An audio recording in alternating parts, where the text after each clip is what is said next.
गजर कीर्तनाचा।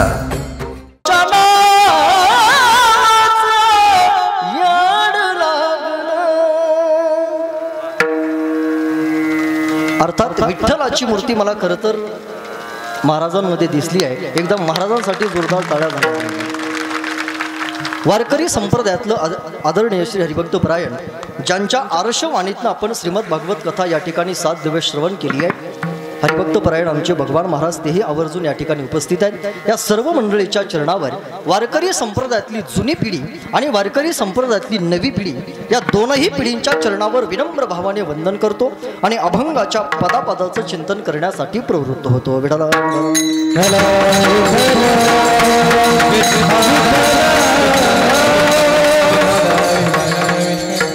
गेली 7 दिवस चाललेल्या या भक्ती उत्सवाचा आजचा शेवटचा दिवस अर्थात काल्याचा दिवस आहे।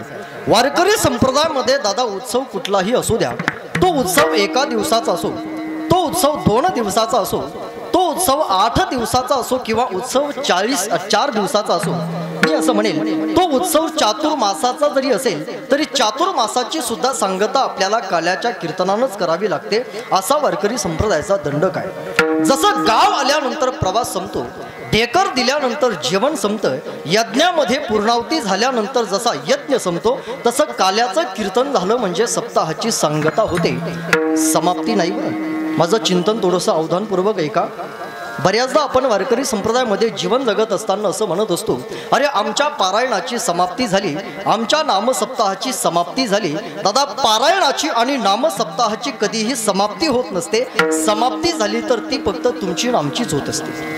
पारायणाची दादा कधीही समाप्ती होत नाही। मग काही पारमार्थिक जाणकार माणसं मला प्रश्न विचारतील, महाराज परमार्थाची जर कुठे समाप्ती होत नसेल तर आम्ही आमच्या जीवनातला अमूल्य वेळ खर्च करून परमार्थ तरी का करावा? परमार्थाचा जर कुठे शेवट होत नसेल तर आम्ही परमार्थ का करावा? याचं एका वाक्यामध्ये मी तुम्हाला उत्तर देईल। समाप्ती या शब्दाचा अर्थ जर आपण जाणून घेतला तर शास्त्रकार आपल्याला समाप्ती शब्दाचा अर्थ सांगतात, सम्यक अधिक आप्ती बरोबर समाप्ती। सम्यक म्हणजे ज्ञान आणि आप्ती म्हणजे प्राप्त। जोपर्यंत आपल्याला परोक्ष आणि अपरोक्ष ज्ञानाची प्राप्ती होणार नाही तोपर्यंत सांगता म्हणून काल्याचं कीर्तन करावं, समाप्ती म्हणून नाही। ज्या दिवशी आपल्याला परोक्ष ज्ञान कळेल, ज्या दिवशी आपल्याला अपरोक्ष ज्ञान कळेल, त्या दिवशी आपल्या परमार्थाची दादा समाप्ती होईल। अजूनपर्यंत जर आपल्याला पूर्ण ज्ञान झालं नसेल तर आपण फक्त सांगता म्हणूनच काल्याचं कीर्तन करावं, समाप्ती म्हणून नाही। आणि काला काला काला म्हणजे तरी काय? काला म्हणजे काय? एका वाक्यामध्ये काला मी तुम्हाला सांगेल, अनेक पदार्थ ज्या ठिकाणी एकवटले जातात दादा त्याला काला असं म्हणतात। आणि मी असं म्हणेल वारकरी संप्रदायामध्ये काला होतो हे वाक्य बोलण्यापेक्षा मी पुढचं एक वाक्य तुम्हाला असं देईल, वारकरी संप्रदायामध्ये काला होतो दादा असं नाही, वारकरी संप्रदाय हाच एक काला आहे। वारकरी संप्रदाय काला का आहे त्याचं कारण आहे।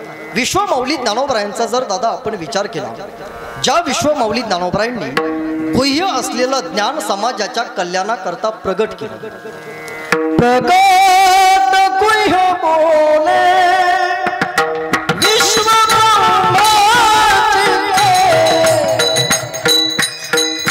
राम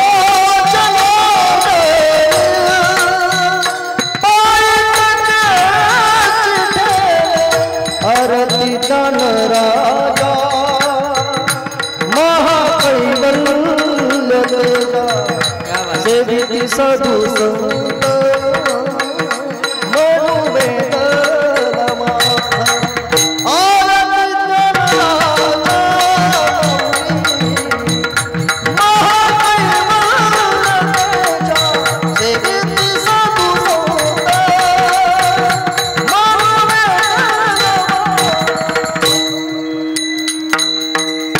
ज्या विश्वमौली ज्ञानोबरायांनी गुह्य असलेलं ज्ञान आपल्या कल्याणाकरता प्रगट केलं, त्या विश्वमौली ज्ञानोबरायांचा जर दादा आपण विचार केला, तुम्ही फार प्रेमानं आज कीर्तन ऐकत आहात म्हणून मी तुम्हाला सांगेल, विश्वमौली ज्ञानोबराय दादा हे काश्मीरी शैवागमाचे अनुयायी आहेत।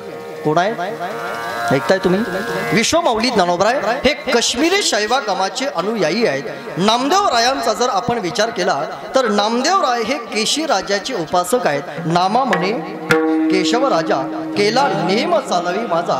जगद्गुरु तुकोबरायांचा जर आपण विचार केला तर दादा जगद्गुरु तुकोबराय हे दत्त चैतन्य संप्रदायाचे आहेत आणि शांती ब्रह्म एकनाथ महाराज हे दत्त संप्रदायाचे आहेत. हे सगळे संत वेगवेगळे असताना सुद्धा या सगळ्या संतांनी काला करण्यासाठी आपापल्या संप्रदायाचा अभिनिवेश बाजूला केला आणि काला करण्याकरता हे सगळे संत पंढरपूरला वाळवंटामध्ये आले आणि त्यांनी काला केला. काल्याची परंपरा तशी यमुनेतली आहे, परंतु सध्या काला फक्त पंढरपुरामध्येच होतो बरं. सकल साधू संतांनी काला चंद्रभागेमध्ये केला. काला म्हणजे अनेक पदार्थ किंवा अनेक संत वेगवेगळ्या संप्रदायाचे असताना सुद्धा काला करण्याकरता एकत्र येतात आणि काला करत असतात. काल्याच्या संबंधानं विचार करत असताना मी असं म्हणेन, काल्याचा दिवस म्हणजे पारमार्थिकाच्या दृष्टीने आज प्रसादाचा दिवस आहे. काल्याचा दिवस म्हणजे शेतकऱ्याच्या दृष्टीने आजचा दिवस म्हणजे सुगीचा दिवस आहे आणि काल्याचा दिवस म्हणजे नोकरदाराच्या दृष्टीने आज पगाराचा दिवस आहे. 7 दिवस जी आपण साधना केली असेल, कुण्या नाम साधनेमध्ये मृदुंग वाजवण्याची सेवा केली असेल, 7 दिवस कुणी हा धर्म मंडप झाडून घेण्याचं काम केलं असेल, 7 दिवस या नाम सप्ताहामध्ये कुणी अन्नदान केलं असेल, जी सेवा 7 दिवस दादा आपण केली असेल त्या सेवेचा परिपाक आज आपल्याला प्रसाद रूपाने प्राप्त होत असतो. म्हणजे काल्याचं कीर्तन म्हणजे दादा प्रसादाचं कीर्तन आहे. कशाचं कीर्तन? प्रसादाचं. प्रसाद जीवनामध्ये काय करतो? प्रसादे सर्व दुःखाना हानिरशो जायते. प्रसाद जीवनामध्ये आपल्या सगळ्याची हानी करत असतो. आपल्या जीवनामध्ये जेवढं दुःख येईल या प्रसादानं ते दुःख संपल्या जातं. म्हणून आज काल्याचं कीर्तन म्हणजे दादा प्रसादाचं कीर्तन आहे. आणखी प्रसाद आपल्या जीवनामध्ये काय करतो? शास्त्रकार असं म्हणतायत, प्रसन्न चेतसो, आपल्या चित्ताला प्रसन्नता प्राप्त करून देतो दादा, त्याला काला असं म्हणतात. आणखी काला आपल्याला काय करतो? बुद्धी परिएव तिष्ठते, आपली बुद्धी आत्मस्वरूपामध्ये अवस्थित करण्याचं काम जे करतो दादा त्याला काला असं म्हणतात. काल्याचा सरळ अर्थ अनिष्टाची निवृत्ती आणि इष्टाची प्राप्ती म्हणजे काला. म्हणून आपल्या जीवनामध्ये काला मिळवत असताना काला आपल्या जीवनामध्ये ज्या दिवशी मिळेल त्या दिवशी आपल्या जीवनामध्ये आपल्या चित्ताला प्रसन्नता प्राप्त होईल. काल्याचं कीर्तन झाल्यानंतर गावातील सगळे माणसं दादा आज आनंदित असतात ना. गावामध्ये काल्याचं कीर्तन झाल्यानंतर गावातील लहानांपासून थोरापर्यंत सगळ्यांना आनंद आहे.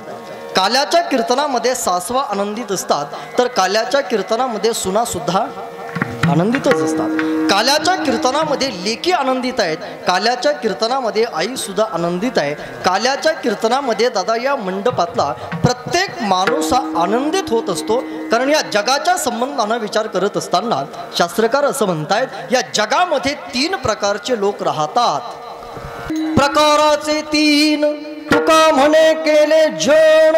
या संबंध जगाचा विचार करत असताना काही माणसं या जगामध्ये दादा सत्वगुणी आहेत, काही माणसं या जगामध्ये रजोगुणी आहेत आणि काही माणसं या जगामध्ये तमोगुणी आहेत. काल्याचं कीर्तन ऐकल्यानंतर गावातील सत्वगुणी माणसं आनंदित होत असतात. काल्याचं कीर्तन ऐकल्यानंतर गावातील रजोगुणी माणसं सुद्धा आनंदित होतात आणि काल्याचं कीर्तन झाल्यानंतर तमोगुणी माणसं सुद्धा आनंदित होतात. काही परमार्थातले अभ्यासू माणसं मला प्रश्न विचारतील, महाराज ज्या माणसाला परमार्थ टाळ दिंडी भजन कीर्तन आवडतं ती सत्वगुणी माणसं काल्याचं कीर्तन ऐकल्यानंतर प्रसन्न होतात, याच्यात काही नवल नाही. ज्या माणसाला परमार्थ आवडतो असे रजोगुणी माणसं सुद्धा काल्याचं कीर्तन ऐकल्यानंतर आनंदित होतात, ठीक आहे. परंतु ज्या माणसाला भजन कीर्तन टाळ दिंडी पखवाज हे काहीही आवडत नाही असे तमोगुणी माणसं काल्याच्या कीर्तनामध्ये आनंदित का होतात? त्याचं कारण आहे. गावातील सत्वगुणी माणसं काल्याच्या दिवशी आनंदित होतात. त्याचं कारण सत्वगुणी माणसं असं विचार करत असतात, भगवान परमात्मा आज स्वतःच्या हातानं आपल्याला प्रसाद देणार आहे, म्हणून गावातील सत्वगुणी माणसं काल्याच्या कीर्तनामध्ये आनंदित होतात. गावातील रजोगुणी माणसं आनंदित होतात. त्याचं कारण काल्याच्या दिवशी त्यांना भगवान श्रीकृष्ण परमात्म्याचं चरित्र ऐकायला मिळणार आहे, म्हणून गावातील रजोगुणी माणसं सुद्धा आनंदित आहेत आणि गावातील तमोगुणी माणसं सुद्धा आज आनंदित होतात. त्याचं कारण 7 दिवस चाललेली कटकट आज बंद होणार आहे. म्हणून गावातील अर्थात तमोगुणी माणसं सुद्धा प्रसन्न आणि आनंदित होत असतात. काल्याचं कीर्तन दादा प्रत्येकाला प्रसन्नता देणारं कीर्तन आहे. काल्याचं कीर्तन म्हणजे दादा प्रसादाचं कीर्तन आहे. ऐकताय तुम्ही? प्रसादाचं कीर्तन आहे. आज या मंडपातली दादा प्रत्येक वस्तू ही प्रसाद आहे. पखवा ज्याला लावलेली जी कणिक आहे, कणिक जर उडाली आणि ती जर आपल्या जवळ पडली तर पखवा ज्याला लावलेली कणिक सुद्धा दादा या मंडपातला आज तो प्रसाद आहे. या मंडपातला मला असं वाटतंय ही जी तुम्ही दही हंडी या ठिकाणी लावली आहे, या दही हंडीचं जे खापर आहे ते खापर चांदीचं आहे का सोन्याचं आहे? झोपले काय तुम्ही सगळे? कशाचं आहे? मातीचं आहे. आणि मला असं वाटतंय आपण ती दही हंडी संध्याकाळी 9 वाजता फोडणार आहोत. कधी? कीर्तन सुटल्यावर. आणि मला हेही माहीत आहे दही हंडी ज्या वेळेला कीर्तन सुटल्यानंतर फुटेल त्यावेळेला सगळ्या बायांची धावपळ होणार आहे. कशासाठी? त्या खापरासाठी. तुम्हाला एक सांगू, दही हंडीचं खापर उघळून जर गुडघ्याला लावलं, दही हंडीचं खापर उघळून जर गुडघ्याला लावलं तर गुडघे दुखायचेच बंद होतात. अरे बापरे बाप, आता खापराचा तुकडा सुद्धा शिल्लक राहत नाही इथं. एरवी खापर काय दादा कमी नाही. आपण जर स्मशानभूमीमध्ये गेलात तर स्मशानभूमीमध्ये खापर काय कमी नाही. परंतु आज स्मशानभूमीतल्या खापराला कुणीही किंमत देत नाही, परंतु या मंडपातल्या खापराला मात्र आज किंमत आहे. त्याचं कारण ते खापर नाही दादा, तो प्रसाद आहे. या मंडपातली प्रत्येक वस्तू ही प्रसाद आहे. या मंडपातली आज माती सुद्धा दादा प्रसाद आहे. फक्त खाऊ नका. या मंडपातली प्रत्येक वस्तू प्रसाद आहे. परंतु प्रसाद मिळवण्यासाठी दादा सहजासहजी तो प्रसाद मिळत नसतो. प्रसाद मिळवण्यासाठी सगळ्यात अगोदर आपल्या जीवनामध्ये आपल्याला पुरुषार्थ करावा लागतो.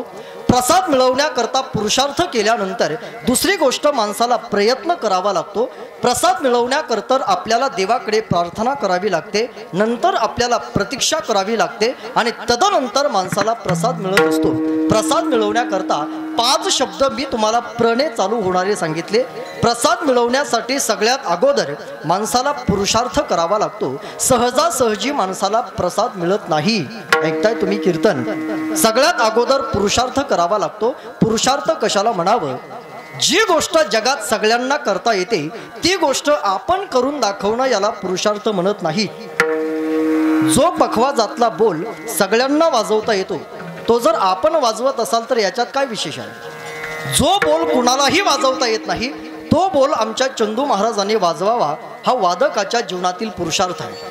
जी चाल कुणालाही गाता येत नाही ती चाल आमच्या गणेश महाराजांनी गावी, संतोष महाराजांनी म्हणावी आणि उद्धव बापूने पाठीमागे म्हणावे. हा गायकांच्या जीवनातील पुरुषार्थ आहे.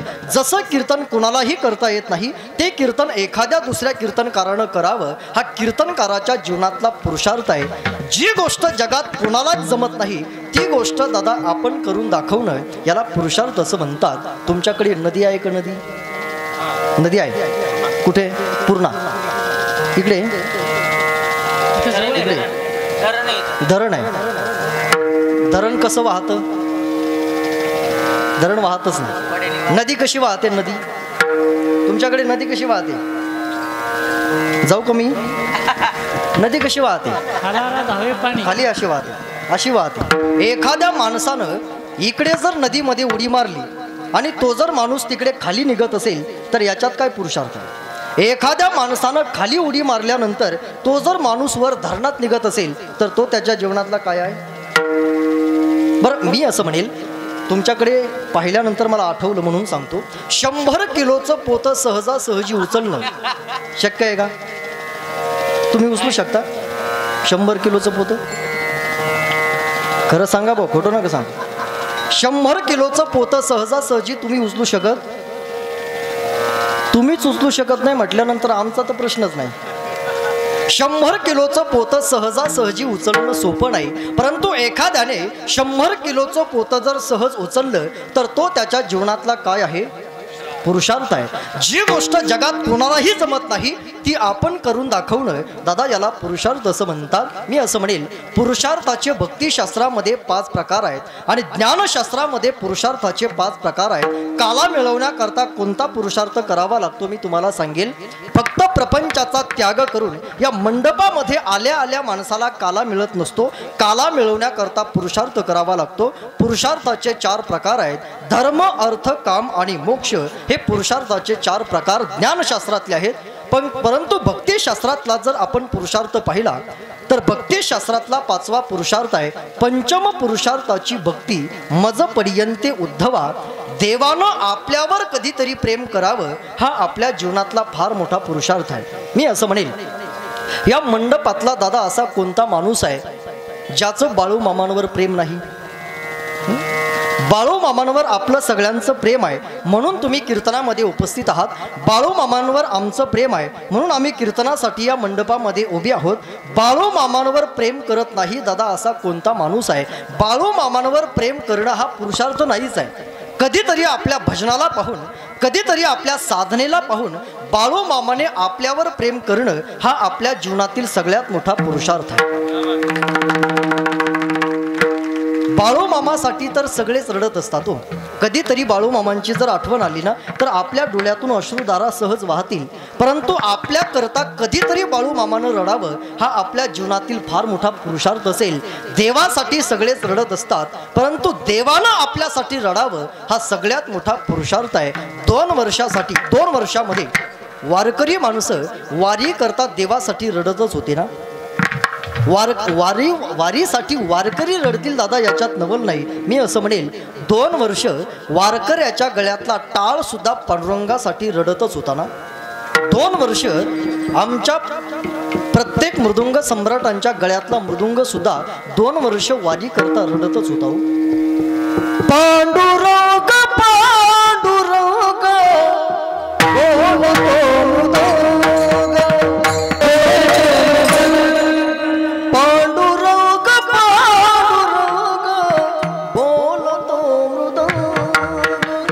कधीतरी देवानं आपल्यासाठी रडावं हा आपल्या जीवनातील दादा फार मोठा पुरुषार्थ आहे. काला मिळवण्यासाठी सगळ्यात अगोदर काहीतरी चांगला माणसाला पुरुषार्थ करावा लागतो आणि पुरुषार्थ केल्या माणसाला काला मिळत नाही. पुरुषार्थ करून ज्या वेळेला आपण या धर्ममंडपात येतो, धर्ममंडपामध्ये आल्यानंतर काला मिळवण्यासाठी माणसाला प्रयत्न करावा लागतो. म्हणजे या ठिकाणी आल्यानंतर थोडंसं भजन करावं लागतं, या ठिकाणी आल्यानंतर थोडंसं नामचिंतन करावं लागतं दादा. त्यावेळेला माणसाला प्रसाद मिळत असतो.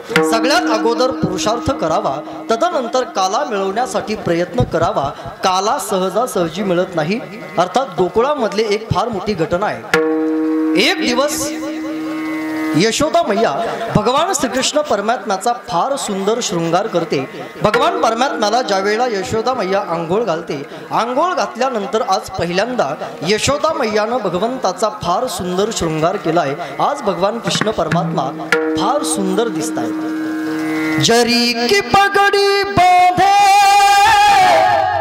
सुंदर आँखों कितना सुंदर लागे बिहारी, कितना लागे प्यारा हो, हा हा हा हो हो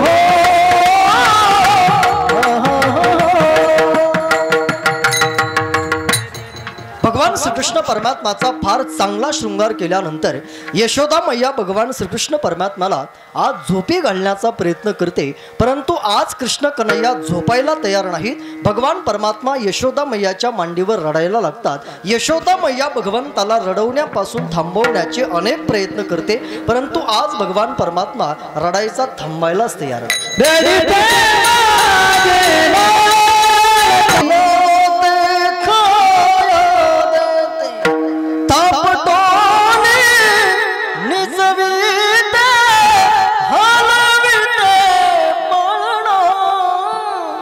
रडते माझे बाळ समजवीत.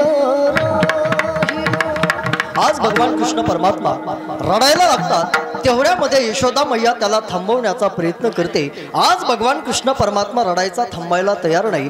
तेवढ्यामध्ये राधा त्या ठिकाणी येते आणि राधा ज्या वेळेला भगवान श्रीकृष्ण परमात्म्याला आपल्या जवळ घेते त्यावेळेला आज भगवान श्रीकृष्ण परमात्मा रडायचा थांबतात. त्यावेळेला यशोदा मैया म्हणते, राधे आतापर्यंत याला नाना प्रकारे मी रडवण्यापासून थांबवण्याचे प्रयत्न केले. आज भगवान श्रीकृष्ण परमात्मा रडण्यापासून थांबायला तयार नव्हता. तू आल्यानंतर आणि तू त्याला घेतल्यानंतर तो जर रडायचा थांबला असेल तर जा याला थोडस बाहेर. राधे राधे घे सुंदर. यशोदा मैया राधेला सांगते, राधे तुझ्याकडे आल्यानंतर जर भगवान श्रीकृष्ण परमात्मा रडायचा थांबला असेल तर याला थोडस तू बाहेर घेऊन जा. राधा ज्या वेळेला भगवान श्रीकृष्ण परमात्म्याला आपल्या कडेवरती घेते, गोकुळामध्ये येते, त्यावेळेला गोकुळातील गवळणी राधेला प्रश्न करतात, काय ग राधे, जो भगवान परमात्मा जगाला आनंद देतो तो भगवान परमात्मा तुझ्याकडे आल्यानंतर आनंदित कसा होतो?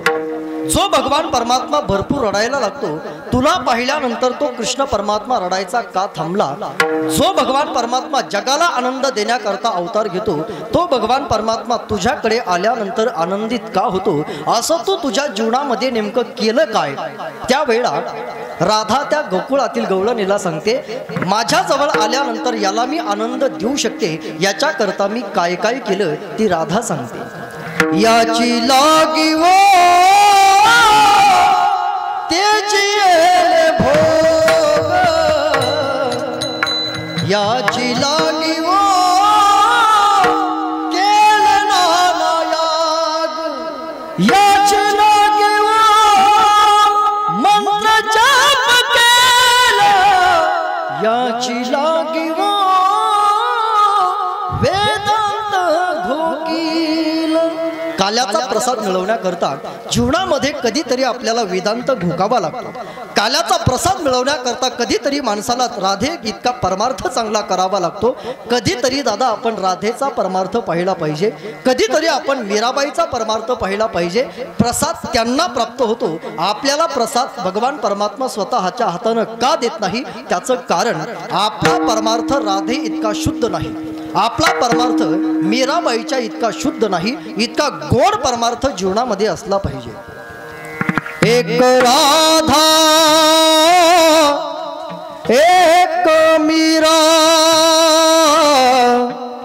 दोनों ने शाम को चाहा, अंतरी क्या दोनों की चाह में बोलो, एक प्रेम दीवाना, एक सुंदर से दीवाना, एक प्रेम दीवाना, एक सुंदर से दीवाना. मीरा ने मधुबन में ढूंढा, राधा ने मन में पाया. कधीतरी त्यांच्या इतका परमार्थ करावा लागतो. तदनंतर आपल्याला काल्यामध्ये प्रसाद प्राप्त होत असतो. काल्याचा प्रसाद मिळवण्याकरता सगळ्यात अगोदर पुरुषार्थ करावा, तदनंतर प्रयत्न करावा. या मंडपामध्ये आल्यानंतर राधे इतकं जर भजन आपण केलं तर प्रसाद मिळवण्याकरता देवाकडे आपल्याला प्रार्थना करावी लागते. प्रार्थना केल्यानंतर काल्याचं कीर्तन संपूपर्यंत माणसाला काल्याची प्रतीक्षा करावी लागते आणि तदनंतर माणसाला दादा प्रसाद मिळत असतो. प्रसाद हा सहजासहजी माणसाला मिळत नाही. बऱ्याचदा माणसाला असं वाटतं आज गळ्यामध्ये माळ घातली की देवानं आपलं आवतच धरावं, परंतु असं होत नसतं. परमार्थ करत असताना प्रसादाची दादा आपल्याला वाट पाहावी लागते.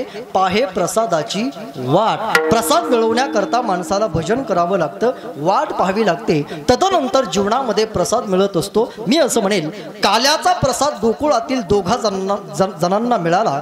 पहिली गोष्ट, गोकुळातील जे गोपाळ आहेत त्यांना भगवान कृष्ण परमात्म्याने स्वतःच्या हातानं काला दिला आणि गोकुळातील गवळणी बरोबर भगवान परमात्म्याने रास क्रीडा खेळून गोकुळातील गवळणीला सुद्धा भगवंताने प्रसाद दिला. भगवंताचा प्रसाद जीवनामध्ये फक्त दोघांना मिळाला, गोकुळातील गोपाळांना आणि गोकुळातील गवळणींना. मी असं म्हणेल गोकुळातील गोपाळांना दादा ज्या गोष्टी मिळाल्या त्या गोष्टी आपल्याला अजूनपर्यंत मिळालेल्या, गोकुळातील गवळणीला ज्या गोष्टी मिळाल्या दादा त्या गोष्टी तप्याला सुद्धा अजून मिळाल्या नाही. तो ज्या गोकुळातील गवळणीला गोष्टी भगवंताने दिल्या त्या गोष्टी तप करणाऱ्या माणसाला नाही, त्या गोष्टी जप करणाऱ्या माणसाला सुद्धा अजूनपर्यंत मिळाल्या नाहीत. प्रसाद मिळवण्याकरता तपश्चर्याच करावी लागते. सहजासहजी जीवनामध्ये प्रसाद मिळत नाही. अर्थात गोकुळातील गोपाळ म्हणतात, देवा आजपर्यंत आम्ही प्रपंचाच्या संगतीमध्ये होतो, आम्हाला आमच्या जीवनामध्ये दुःख सोडून दुसरं काही मिळालंच नाही. ज्या दिवशी आम्ही तुझ्या सानिध्यामध्ये आलो, तुझ्या सानिध्यामध्ये आल्यानंतर आम्हाला सुखाच्या व्यतिरिक्त जीवनामध्ये काहीच मिळालं नाही. अभंगाच्या पहिल्या चरणामध्ये तुझी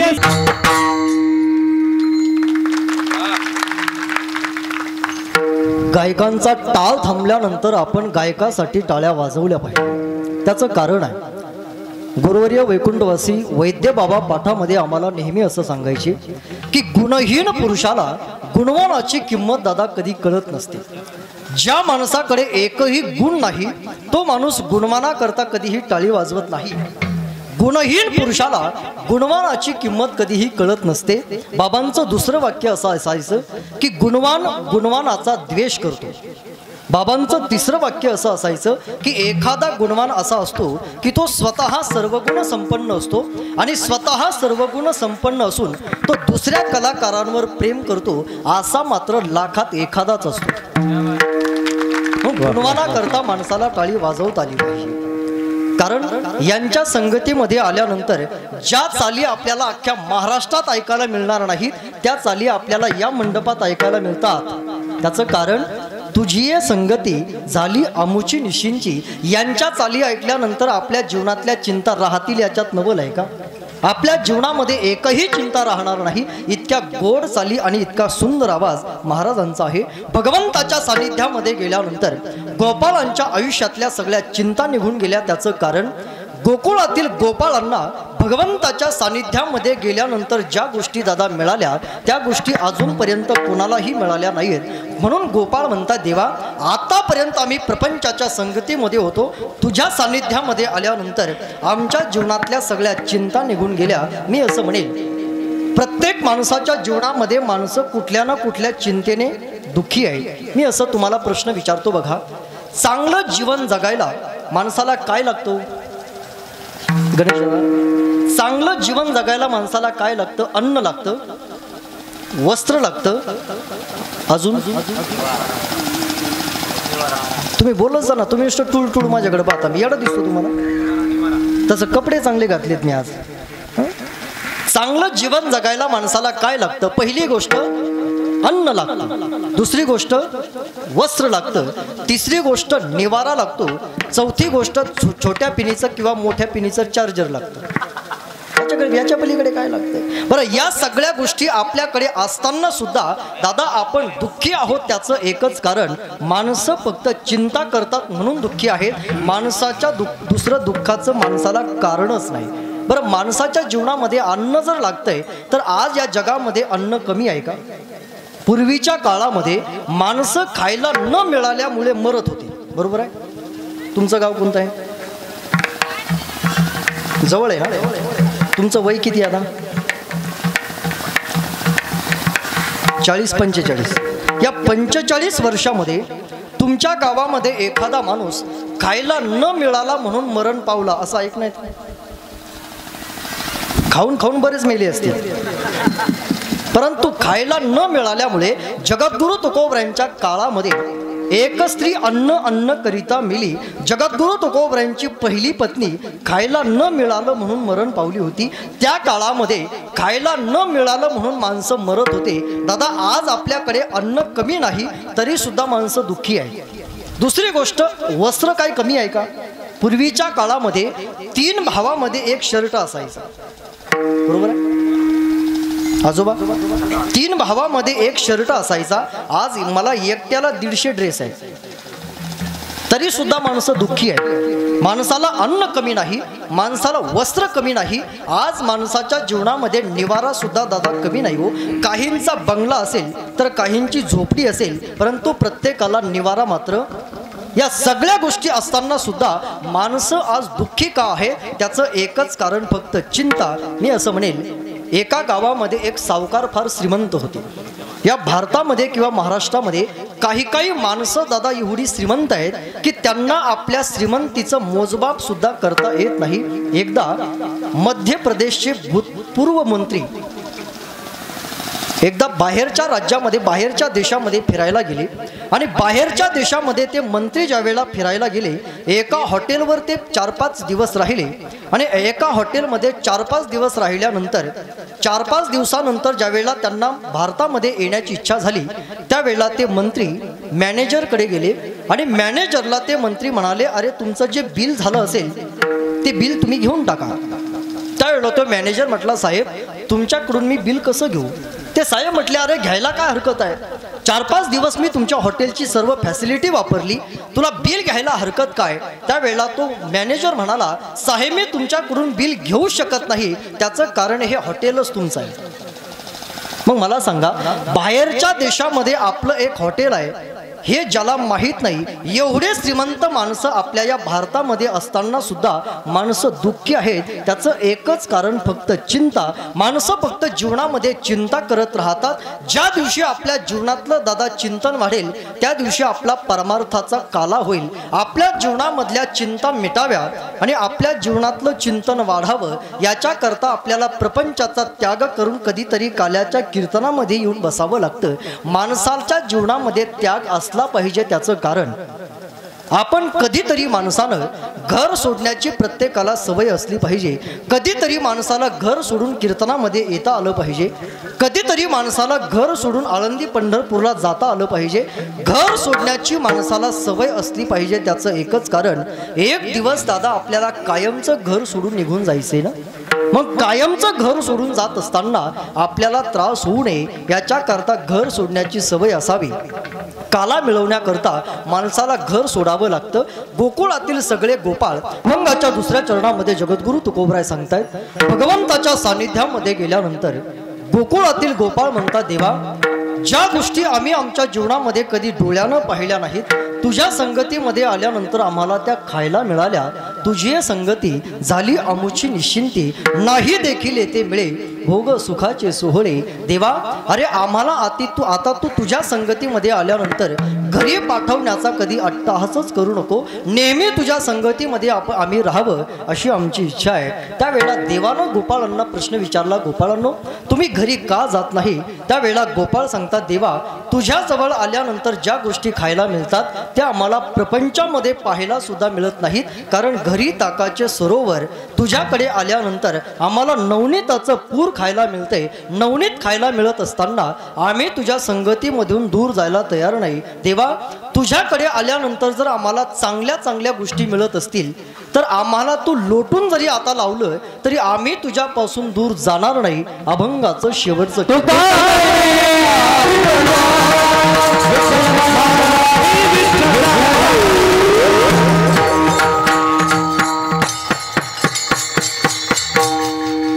चरित्र ते उच्चारावे केले देवे गोकुळ.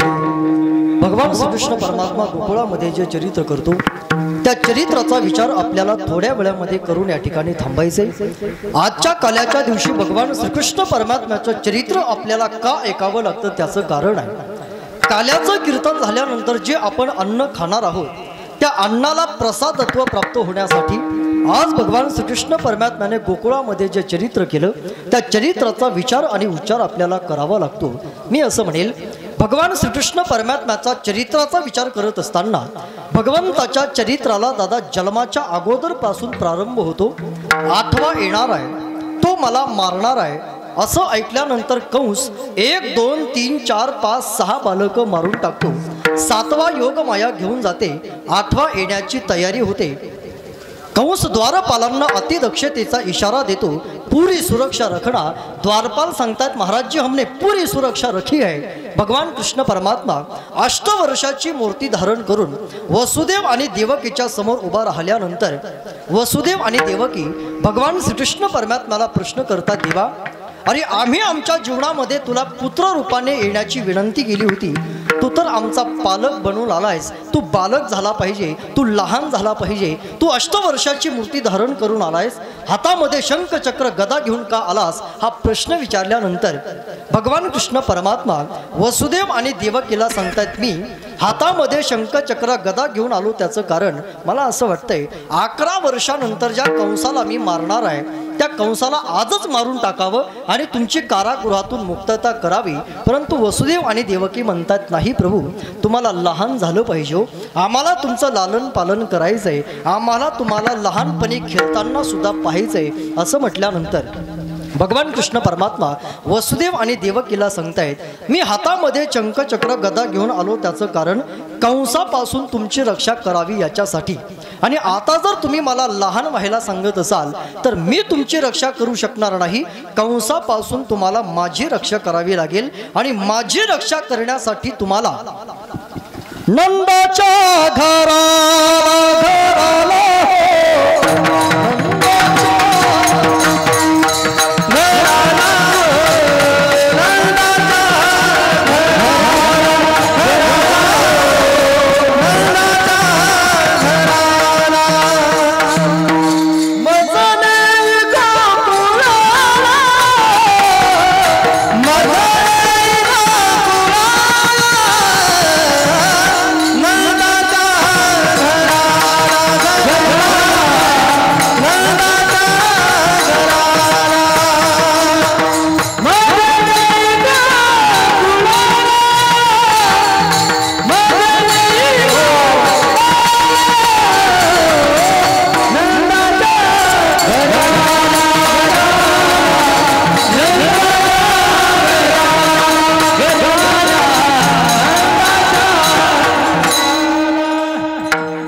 कंसापासून माझी रक्षा व्हावी असं वाटत असेल तर तुम्हाला मला नंद बाबाच्या घरी नेऊन ठेवावं लागेल. असं म्हटल्यानंतर प्रसंग दादा सर्वांना माहीत आहे. वसुदेवजी भगवान श्रीकृष्ण परमात्म्याला आपल्या डोक्यावर घेतात. यमुना नदीला पार करून कारागृहातून बाहेर गेल्यानंतर यमुना नदीला पार करून वसुदेवजी भगवंताला घेऊन गोकुळामध्ये येतात. भगवंताला गोकुळामध्ये ठेवल्या जाते आणि भगवंताची जन्माला आलेली जी माया आहे त्या मायेला वसुदेवजी पुन्हा आपल्या डोक्यावर घेतात, कारागृहामध्ये येतात. मी असं म्हणेल, जोपर्यंत मथुरेमध्ये भगवान कृष्ण परमात्मा होते, ऐकताय तुम्ही कीर्तन, जोपर्यंत मथुरेमध्ये भगवान कृष्ण परमात्मा होते दादा, तोपर्यंत मथुरा ही फार शांत होती. परंतु ज्या वेळेला मथुरेमध्ये योग माया आली त्यावेळेला योग माया आकांत करू लागली. रडे माया करी नाम म्हणे उठिले दूत, रडे माया करी योग माया आकांत करू लागली. द्वारपाल जागे झाले. कंसाला सांगितलं, तुमचा 8वा काळ या ठिकाणी जन्माला आलाय, त्याला मारण्याकरता कंस कारागृहामध्ये येतो. योग मायेला घेऊन मारणार तेवढ्यामध्ये योग माया निष्ठून जाते आणि योग माया आकाशवाणीने सांगते, मूर्ख कंसा, ज्या तुझ्या 8व्या काळाला मारण्याकरता तू या ठिकाणी आलाय तो 8वा काळ गोकुळामध्ये केव्हाचा जन्माला आलाय. तदनंतर कंस आपल्या काळाला मारण्याकरता 7व्या दिवशी पूतना मावशीला पाठवतो. भगवान श्रीकृष्ण परमात्म्याचा जन्म दादा हा अष्टमीला होतो आणि पूतना मावशी भगवंताला मारण्याकरता येते चतुर्थदशीला, फक्त 7व्या दिवशी. पूतना मावशी भगवंताला मारण्याकरता आल्यानंतर भगवान परमात्मा पूतनेचा वध करतायत. त्याच्यानंतर तब्बल 108 दिवसांनी शक्टासुराला कंस मारण्याकरता पाठवतो. शक्टासुराचा सुद्धा भगवान परमात्मा वध करतायत. आता भगवान कृष्ण परमात्मा हळूहळू मोठे होतात, रांगायला लागतात. रांगत असताना अनेक प्रकारच्या लीला करतायत. आणखी वेळ झाल्यामुळे आणखी भगवान परमात्मा मोठे होतात. मोठे झाल्यानंतर गोकुळामध्ये येतात. गोकुळामध्ये अनेक सवंगडी भेटल्यानंतर भगवान कृष्ण परमात्मा आपल्या सवंगड्यांना प्रश्न करतो, काय रे पेंड्या, काय रे सुदाम्या, आपण या गोकुळामध्ये आलो लीला करण्यासाठी, आपण या गोकुळामध्ये आलो काहीतरी चांगलं काम करण्यासाठी आणि चांगलं काम करण्यासाठी आणि लीला करण्यासाठी आपल्या तब्येती तर चांगल्या असायला लागतात ना. चांगलं काम करण्यासाठी तब्येती चांगल्या पाहिजेत. तुमच्या तब्येती अशा महाराजांसारख्या सुखत कशा चालल्यात? तुम्हाला झालंय काय? तुमच्या घरी दहीदूध तूप नाही का? ते गोपाळ म्हणतात देवा चिक्कार आहे. मग तुम्हाला आवडत नाही का? गोपाळ म्हणतात देवा आम्हाला चिक्कार आवडतंय. भगवान परमात्मा म्हणतात गोपाळांनो, तुमच्या घरी दहीदूध तूप असताना आणि तुम्हाला चिक्कार आवडत असताना तुमच्या तब्येती सुधरत का नाही? त्यावेळेला गोपाळ म्हणतात देवा आमच्या घरी जरी दहीदूध तूप असलं तरी ते आम्हाला मिळत नाही. ते दहीदूध तूप अर्थात गोकुळातून मथुरेमध्ये जाते आणि आमच्या आया आम्हाला विनंती करून सुद्धा दहीदूध तूप देत नाहीत. मथुरेतले राक्षस आपल्या गोकुळचं दहीदूध तूप खातात आणि आपल्याला मारण्याकरता गोकुळामध्ये येतात.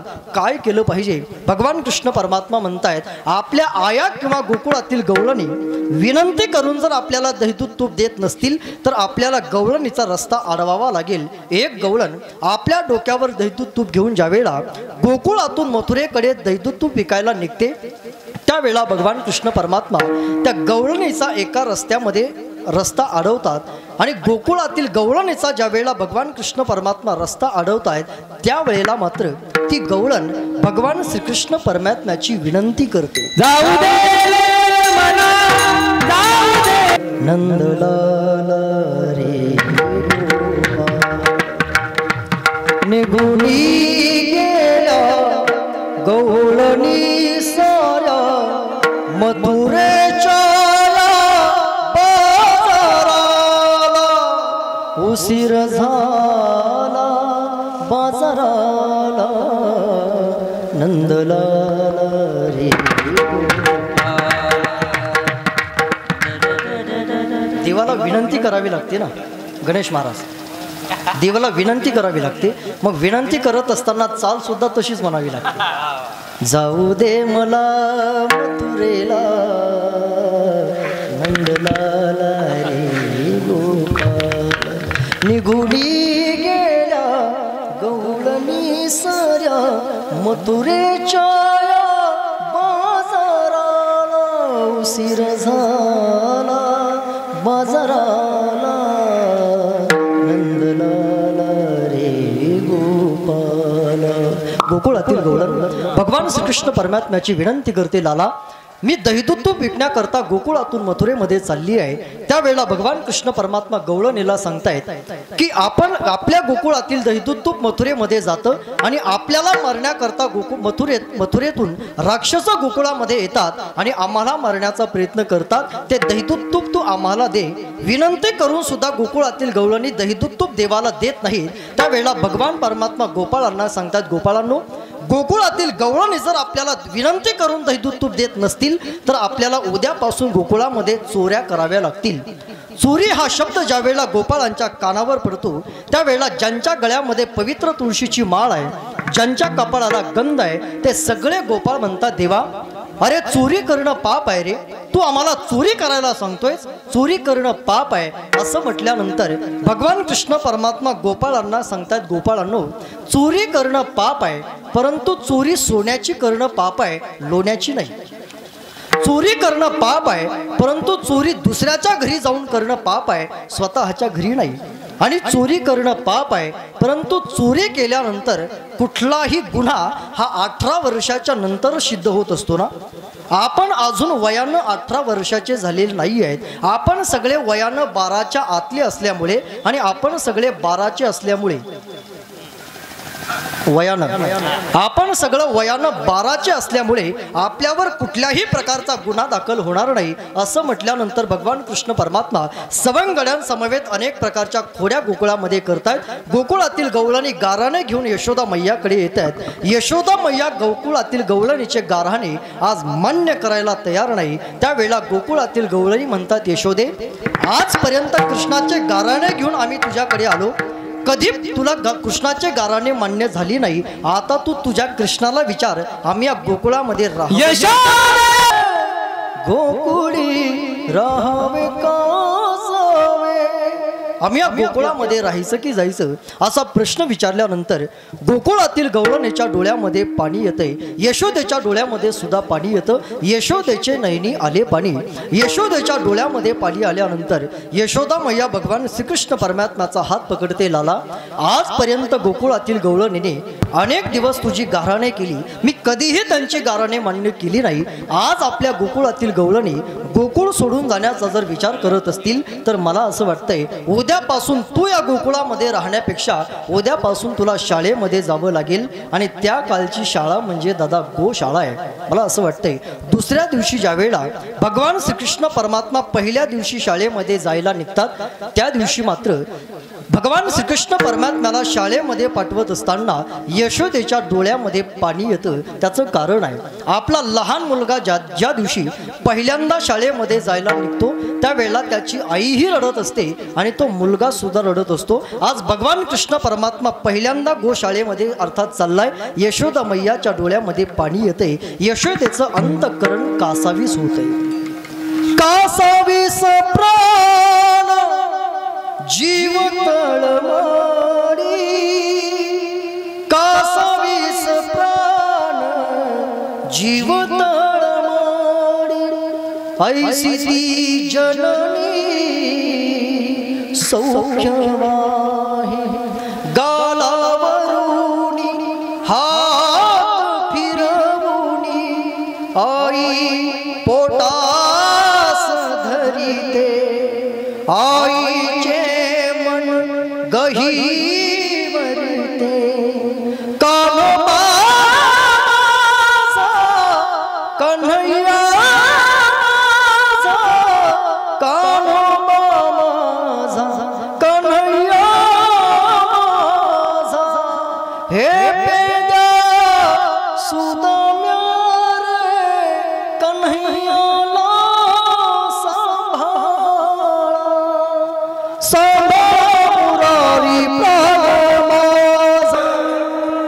सांभाळा मुरारी प्राण माझा, जवळीच खेळा जाऊ नका दुरी, सांभाळा मुरारी प्राण माझा. यशोदा मैया सगळ्या गोपाळांना सांगते, गोपाळांनो आज कुंजवनामध्ये गायी चारण्याकरता जर चालले असाल तर माझ्या कन्हैयाला सांभाळा. दादा त्या दिवसापासून भगवान श्रीकृष्ण परमात्मा गायीची सेवा करतो. त्याचं कारण भगवान श्रीकृष्ण परमात्माचा जन्मच हा गायीची सेवा करण्यासाठी, धर्माचं रक्षण करण्यासाठी झालाय. म्हणून मी असं म्हणेल देव जर गायीची सेवा करत असेल तर ज्या ज्या वेळेला आपल्याला संधी मिळेल त्या त्या वेळेला आपण सुद्धा गायीची सेवा केलीच पाहिजे ना. ज्या ज्या वेळेला आपल्याला संधी मिळेल त्या त्या वेळेला माणसानं धर्माची, त्या त्या वेळेला माणसानं गायीची आणि त्या त्या वेळेला माणसानं समाजाची सेवा केली पाहिजे. माणसाला या मृत्यूलोकामध्ये दादा गायीवर प्रेम करता आलं पाहिजे, माणसांवर प्रेम करता आलं पाहिजे, या समाजावर प्रेम करता आलं पाहिजे. मी चांगलं सांगून 10 मिनिटांमध्ये थांबणार आहे. मला असं वाटतंय जे रक्त दादा स्वतःच्या रक्तावर प्रेम करू शकत नाही ते रक्त गायीवर कधी प्रेम करेल. जे रक्त माणसावर प्रेम करू शकत नाही दादा ते रक्त गायीवर कधी प्रेम करत नसते. जे रक्त स्वतःच्या रक्तावर प्रेम करत नाही ते रक्त शेजाऱ्यावर कधीही प्रेम करत नसते. जे रक्त शेजाऱ्यावर प्रेम करू शकत नाही ते रक्त गावावर कधी प्रेम करणार. जे रक्त गावावर प्रेम करू शकत नाही ते रक्त या धर्मावर, या देशावर, या संप्रदायावर आणि या महाराज लोकांवर दादा कधी प्रेम करेल. महाराज लोकांवर प्रेम करण्यासाठी, धर्मावर प्रेम करण्यासाठी, गायीवर प्रेम करण्यासाठी अंतःकरणातली उंची दादा फार मोठी असावी लागते.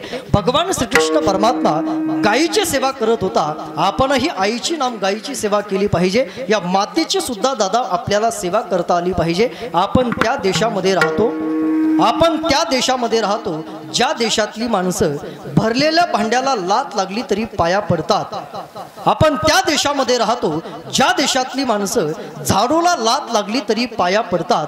आपण त्या देशामध्ये राहतो ज्या देशातली माणसं लहान मुलाला लात लागली तरी पाया पडतात. मी असं म्हणेल दादा आपण त्या देशामध्ये राहतो, त्या देशामध्ये राहतो ज्या देशातली माणसं पाकिस्तानमध्ये जरी उतरले तरी भारत माता की जय आणि वंदे मातरमच म्हणतायत.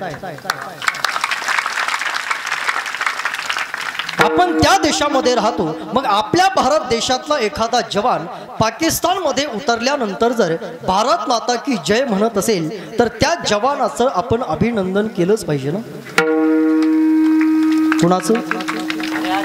कुणाचं अभिनंदनाचं काय केलं पाहिजे.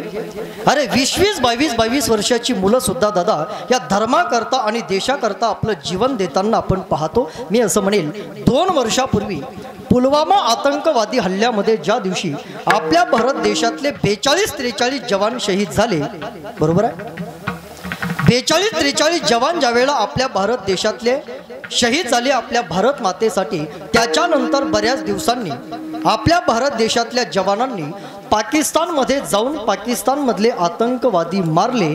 ज्या दिवशी आपल्या भारत देशातल्या जवानांनी दादा पाकिस्तानमध्ये जाऊन पाकिस्तानमधले आतंकवादी मारले, त्या दिवशी माझं कीर्तन हे तेलंगणा राज्यामध्ये आदिलाबादला होतं. कीर्तन सुटल्यानंतर एक जण माझ्याकडे आला आणि त्याने मला असं स्टेटमेंट दिलं, महाराज आतंकवादियों को सजा देना भगवान का काम है, हमें उन्हें नहीं मारना चाहिए था.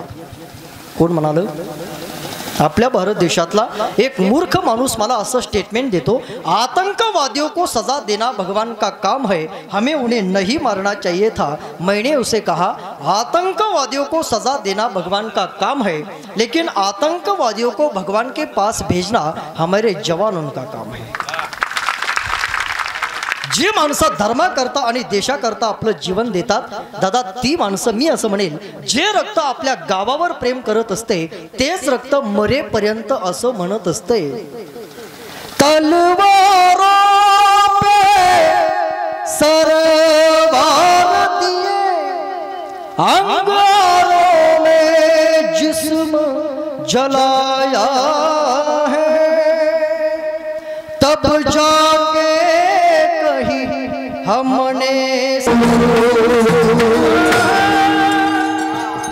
तेरी मिट्टी में मिल जावा, गुल बन के खिल जावा, इतनी सी है दिल की आरज़ू. जे रक्त संपूर्ण गावावर प्रेम करत असते तेच रक्त धर्माकरता आपलं जीवन देत असते.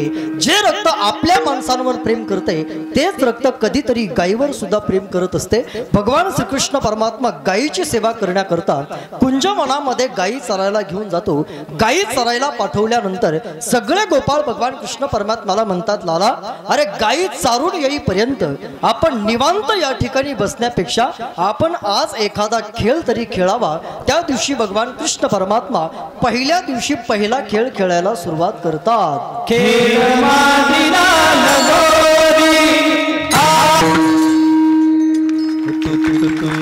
असे अनेक प्रकारचे खेळ कुंजवनामध्ये भगवान कृष्ण परमात्मा खेळल्यानंतर सगळे गोपाळ म्हणतात, देवा आता आम्हाला खेळण्यामध्ये समाधान नाही, आता आम्हाला खूप भुका लागल्यात, खांदी भार पोटी भूक, काय खेळा याचे सुख, आता आम्हाला खेळण्यामध्ये सुख नाही. भगवान कृष्ण परमात्मा सगळ्या सवंगड्यांच्या शिदोऱ्या एकत्र करतात. यमुना नदीच्या किनारी चारही बाजूने सगळ्या गोपाळांना बसवल्या जाते.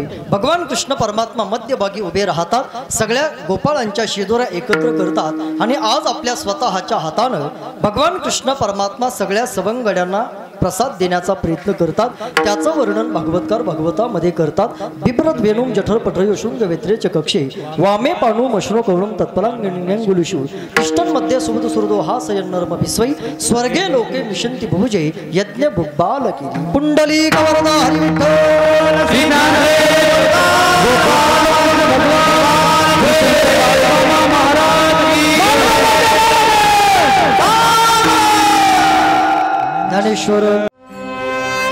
गजर कीर्तनाचा.